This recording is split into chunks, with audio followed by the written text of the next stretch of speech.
I've just arrived at Ella Burns Lower Farm campsite. The old transit did the 190-mile trip, no trouble. It's about 20 miles from Scarborough and Whitby from here. I've just signed in and I'm about to camp over there. As soon as I'm sorted out, I'm off to Whitby. Now where's that old camera mount I made from my old bike mirror? All I have to do is screw it into the handlebars mount.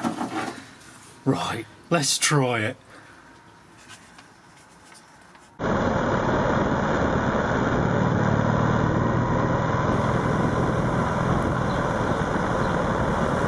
Well, that was a bit of a disaster. I didn't take into account the vibrations from the road. Oh well.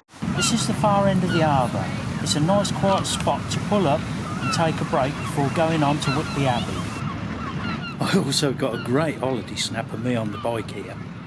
I'm almost at the Abbey. I had to pull over. The speedo's making a screaming sound again.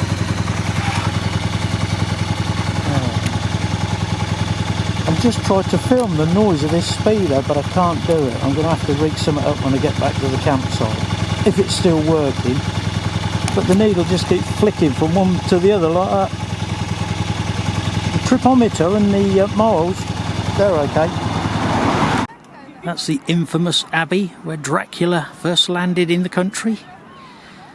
Bram Stoker's. Let's pan right round and have a look over the wall. There's Whitby down there.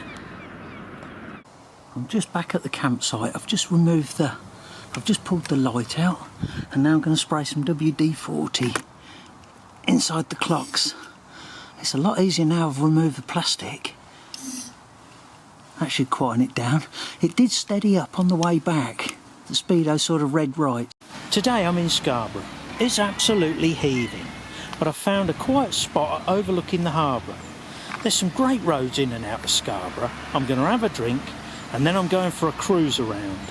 After all, that's what I'm come here for.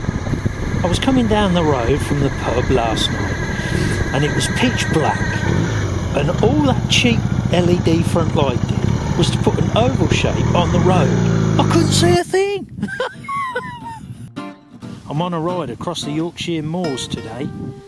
The scenery is absolutely jaw-dropping. What an incredible place.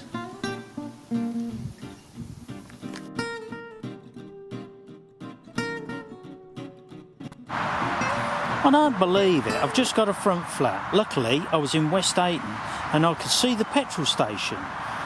Just tried putting air in, goes straight down. I'm only 10 miles away from the campsite. I've got two choices. I could get a taxi and come back with a van, or ring the RAC. I've just rang the RAC because I've just done it up.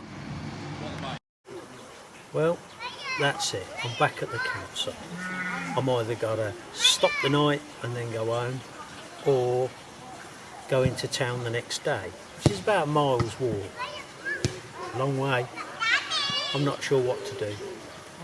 The worst thing is I've got an 18-inch inner tube for the back wheel and the front wheel's 19.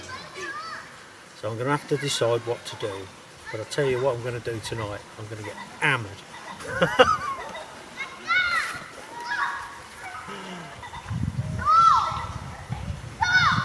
Well, I decided to stay the day and I've just taken a walk down to Matthewson's auction house of yesterday.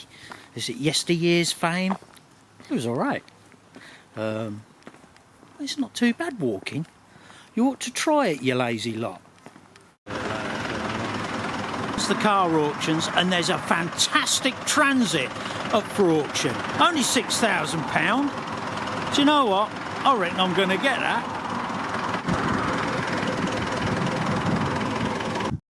I'm all packed up and ready to go and I'm going to go a bit later, so I thought, right, I'll just make sure the Garmin's fully charged just in case and make sure my phone's fully charged. Anyway, I plugged it into the fag lighter and it was dead. And I was like, oh no! So I checked it and it was the 15 amp fuse there gone, and I had actually got a spare. Amazingly, and I've got a 20 as well. So that's good. But that's the last thing you need. I better make sure my phone's well charged up in case I have to call the RAC again. I hope not. How embarrassing would that be?